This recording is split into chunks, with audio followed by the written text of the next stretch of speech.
हाँ, नमस्कार साथियों। आज हम बीए थर्ड ईयर के लिए टॉपिक लेकर आए हैं। भारत और यूएनओ का जो रिश्ता है, संयुक्त राष्ट्र संघ का रिश्ता है, वो कैसा है और इतिहास उसका क्या है। आज हम इस विषय पर आपसे बात कर रहे हैं। दरअसल जब द्वितीय विश्व युद्ध के बाद, या यूँ कहें कि द्वितीय विश्व युद्ध के जो अंतिम दौर में ही यूएनओ के गठन की प्रोसेस शुरू हो गई थी, तो भारत में भी उस समय जो सत्ता हस्तांतरण का दौर था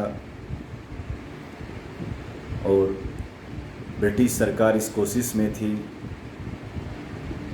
कि वो भारत का जो राजनीतिक नेतृत्व है उसको सत्ता का हस्तांतरण करे और अपने देश लौटे।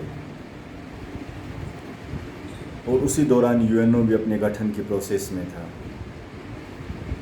यद्यपि भारत 15 अगस्त 1947 को आज़ाद हुआ, लेकिन उसके बावजूद भी भारत यूएनओ के संस्थापक सदस्यों में गिना जाता है। रामास्वामी मुदलियार भारत के प्रतिनिधि के तौर पर यूएनओ के चार्टर पर हस्ताक्षर करने वाले व्यक्तियों में शामिल हुए थे और 24 सितंबर 1945 को यूएनओ का चार्टर अपना लिया गया, लागू हो गया, यूएनओ बनकर तैयार हो गया। भारत भी 30 सितंबर 1945 को यूएनओ का एक आधिकारिक सदस्य बना। हालांकि भारत उसकी प्रोसेस में पहले से भी शामिल था। हमारा कहने का अभिप्राय यही है कि भारत का और यूएनओ का जो रिश्ता है वो स्वाभाविक रिश्ता है। जो उद्देश्य यूएनओ के हैं, जैसी दुनिया यूएनओ देखना चाहता है और बनाना चाहता है, वैसी ही दुनिया भारत भी देखना चाहता है और बनाना चाहता है। इसलिए भारत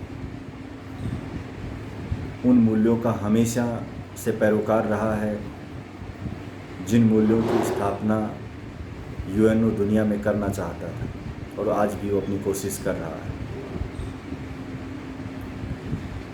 तो भारत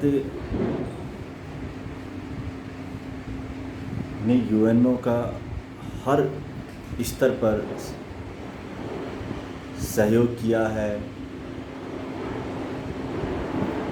मदद की है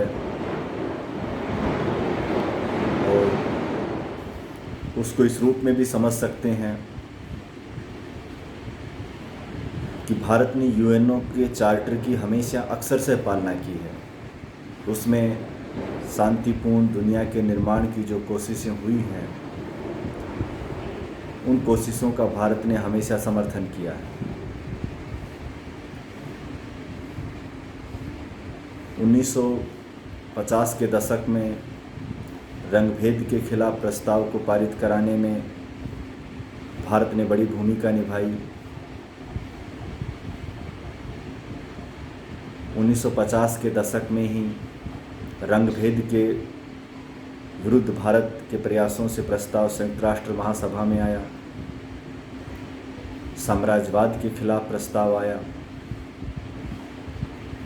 तो ये जो उस समय की जो दुनिया में बड़ी प्रॉब्लम्स थी, भारत ने यूएनओ के मंच से इनके विरुद्ध प्रस्ताव लाया और भारत ने हमेशा ही इस बात पर बल दिया कि साम्राज्यवाद, उपनिवेशवाद और रंगभेद, इनके खिलाफ भारत हमेशा खड़ा रहेगा और भारत की फॉरेन पॉलिसी में हमेशा इनके विरोध का ही स्टैंड रहेगा। भारत अपने कभी भी किसी भी दौर में इनका समर्थन नहीं करेगा और इनके किसी भी रूप का समर्थन नहीं करेगा। तो यहाँ भारत ने यूएनओ के जो उद्देश्य हैं उनको प्राप्ति में अपना सहयोग दिया है। इसी तरह का सहयोग निशस्त्रीकरण की दिशा में रहा है। 1945 में जापान के 2 शहरों पर बमबारी होने के बाद लगातार दुनिया इस बात की कोशिश कर रही थी, लोगों को ये चिंता थी कि दुनिया में परमाणु हथियारों की जो होड़ है वो समाप्त होनी चाहिए, ये आगे नहीं बढ़नी चाहिए। भारत ने भी इस बात पर का समर्थन किया और यूएनओ का एक उद्देश्य बनाया कि यूएनओ की कोशिश रहेगी कि वो दुनिया में निशस्त्रीकरण को प्रोत्साहन दे, अर्थात व्यापक विनाश के जो हथियार हैं उनके निर्माण को हतोत्साहित करे, उसे कमज़ोर करे, उस मुहिम को आगे नहीं बढ़ने दे, दुनिया को परमाणु हथियारों की दौड़ से दूर ले जाए। तो ये यूएनओ का उद्देश्य रहा। भारत हमेशा ही इस बात को रेखांकित करता है कि व्यापक विनाश के हथियार विश्व शांति के लिए खतरा हैं और दुनिया में इनका उन्मूलन होना चाहिए। हालांकि आपको ये लग सकता है कि भारत तो खुद परमाणु हथियारों को अपने यहाँ रखता है, तो भारत कब से और कैसे उसका पैरोकार हो गया। लेकिन भारत ने हमेशा आत्मरक्षा के लिए परमाणु हथियारों को तरजीह दी है और भारत ने माना है कि भारत के जो आसपास चाइना है, इन्होंने या चाइना पाकिस्तान को चोरी छुपे परमाणु हथियारों की आपूर्ति कर रहा था, तो ऐसी स्थिति में भारत ने एक संक्रमण काल के लिए या एक ऐसे कहें कि मुश्किल समय के लिए इन हथियारों को रखा है। भारत ये चाहता है कि दुनिया भर से परमाणु हथियार हटने चाहिए। अगर ऐसा होगा तो भारत भी अपने हथियारों को समाप्त कर लेगा। तो ये एक बड़ी बात रही। फिर भारत ने यूएनओ का जो परिवार है उसके विस्तार में बहुत सहयोग किया। यूएनओ का जो परिवार के विस्तार की बात है कि जितने भी नए राष्ट्र उस समय आज़ाद हुए थे, औपनिवेशिक विरासत से मुक्त हुए थे, भारत ने लगातार कोशिश की कि उन देशों को यूएनओ के परिवार से जोड़ा जाए। श्रीलंका, भूटान, नेपाल, ऐसे बहुत से देशों को भारत के प्रयासों से यूएनओ में सदस्यता मिली। तो भारत ने संयुक्त राष्ट्र संघ के जो परिवार है उसमें विस्तार किया है। ये भारत की उपलब्धि है और यूएनओ के साथ उसका सहयोग है। उससे आगे यूएनओ का एक उद्देश्य है नई अंतर्राष्ट्रीय अर्थव्यवस्था। भारत ने यूएनओ के उस उद्देश्य के लिए बहुत काम किया है और ख़ास अगर हम ये कहें कि भारत के प्रयासों से ही ये उद्देश्य यूएनओ के उद्देश्यों में शामिल हुआ है तो यह अतिशयोक्ति नहीं होगी। नई अंतर्राष्ट्रीय अर्थव्यवस्था दुनिया में एक समावेशी विकास की मुहिम है जिसमें विकसित और विकासशील देशों को बराबर आगे बढ़ने का अवसर मिले। ये ऐसी एक मुहिम है। भारत भी उस मुहिम का समर्थक रहा है और 1974 में जब संयुक्त राष्ट्र महासभा ने नई अंतर्राष्ट्रीय अर्थव्यवस्था को संयुक्त राष्ट्र संघ का उद्देश्य घोषित किया तो उससे पहले गुटनिरपेक्ष आंदोलन के जरिए भारत लगातार इस मांग को उठाता रहा है। तो ये भी भारत का अपना एक सहयोग रहा है। और एक और बड़ा जो सहयोग है वो संयुक्त राष्ट्र संघ की जो शांति सेनाएं हैं उनमें भारत के सैनिकों ने हिस्सा लिया है, शहादत भी दी है, डग हैमरशोल्ड पदक भी हासिल किया है। सतीश नामबियार एक बड़े आर्मी ऑफिसर रहे हैं जिन्होंने यूएन शांति सेनाओं में एक मौका ऐसा भी आया जब उन्होंने प्रमुख सेनापति की भूमिका निभाई। इसी तरह अंतर्राष्ट्रीय परमाणु ऊर्जा जो एजेंसी है IAEA उसके निदेशक पद पर होमी जहांगीर भाभा रहे हैं। 1953 में जो विजय लक्ष्मी पंडित जी संयुक्त राष्ट्र महासभा की अध्यक्ष रही हैं। 7 बार भारत संयुक्त राष्ट्र सुरक्षा परिषद का अस्थायी अध्यक्ष रह चुका है। 2-2 साल के टर्म में यानी कि 14 वर्ष भारत ने यूएन सुरक्षा परिषद में काम किया है। और भी राधा कृष्णन जी हैं, अलग अलग जो लोग हैं उन्होंने अलग अलग सेवाएं दी हैं। यूएनओ की बहुत सी एजेंसियां हैं, उनमें अंग हैं, उनमें अभी दलवीर भंडारी जी हैं।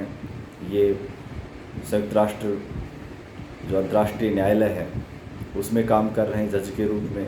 उससे पहले भी काम कर चुके हैं अलग अलग जज। तो ये एक लंबा भारत का अपना एक सहयोग रहा है।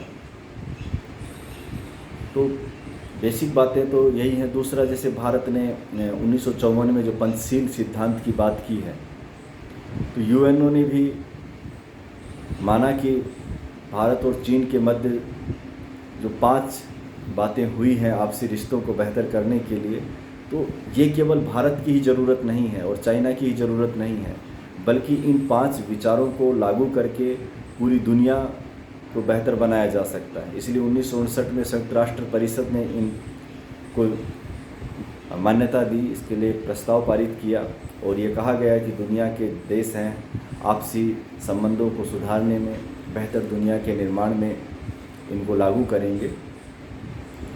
तो ये भी एक बड़ा रोल रहा है और भारत कभी भी ये नहीं चाहता कि यूएनओ से बाहर दुनिया को देखा जाए या यूएनओ से बाहर दुनिया की समस्याओं का समाधान हो। भारत की कोशिश है कि दुनिया के भीतर जो भी कोई आपसी देशों के मध्य अगर आपसी विवाद होता है तो उसका समाधान यूएनओ के जरिए होना चाहिए और यूएनओ को सशक्त बनाने के लिए भारत हमेशा से प्रयत्नशील रहा है। गुटीय राजनीति से भारत हमेशा दूर रहा है। भारत गुटनिरपेक्ष आंदोलन के संस्थापक देशों में से भी एक है। गुटनिरपेक्ष आंदोलन का उद्देश्य भी शीत युद्ध के दौर में एक शांति की संभावनाओं को तलाशना था। यूएनओ भी उसी की एक कोशिश रही है। तो गुटनिरपेक्ष आंदोलन और यूएनओ के साझी उद्देश्य रहे हैं और भारत हर उस कोशिश का विरोधी रहा है जो यूएनओ से दूर जाकर गुटीय राजनीति को प्रमोट करता है। इसका उदाहरण पहले भी आया था कि चाइना, रसिया चाहते हैं कि भारत उनके साथ मिले और वो अमेरिकी प्रभुत्व को चुनौती दे, लेकिन भारत ये मानता है कि किसी भी देश के प्रभुत्व को चुनौती देना है। अगर कोई देश अंतर्राष्ट्रीय राजनीति में मनमानी करता है, अंतर्राष्ट्रीय कानून का उल्लंघन करता है, तो उस राष्ट्र के इस निरंकुश व्यवहार को नियंत्रित राष्ट्रों का गुट ना करे, बल्कि यूएनओ के जरिए होना चाहिए।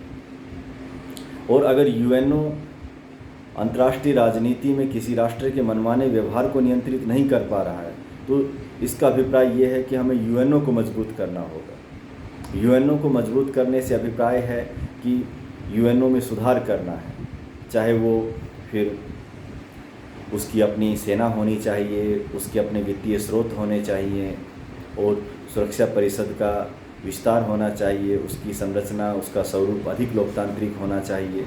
तो ये सारी बातें भारत समर्थन करता है और भारत लगातार इस कोशिश में है कि सुरक्षा परिषद में भारत को भी जगह मिले, ब्राज़ील को भी जगह मिले, साउथ अफ्रीका को भी जगह मिले।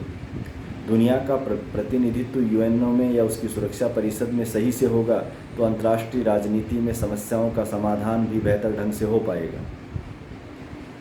तो हम कह सकते हैं कि भारत और यूएनओ का रिश्ता हमेशा बहुत खूबसूरत रहा है और भारत ने अपने पिछले 70-75 वर्षों में ऐसा कोई काम नहीं किया जिससे कि सुरक्षा परिषद को ऐसा लगे या यूएनओ को ऐसा लगे कि भारत ने उसके किसी भी चार्टर के प्रावधान का उल्लंघन किया हो। तो एक अच्छा रिश्ता रहा है भारत और यूएनओ का और आज भी भारत यूएनओ में यकीन करता है, इसीलिए वो सुरक्षा परिषद में स्थायी सदस्यता की दावेदारी कर रहा है। धन्यवाद। आगे हम किसी नए बिंदु के साथ फिर मिलेंगे।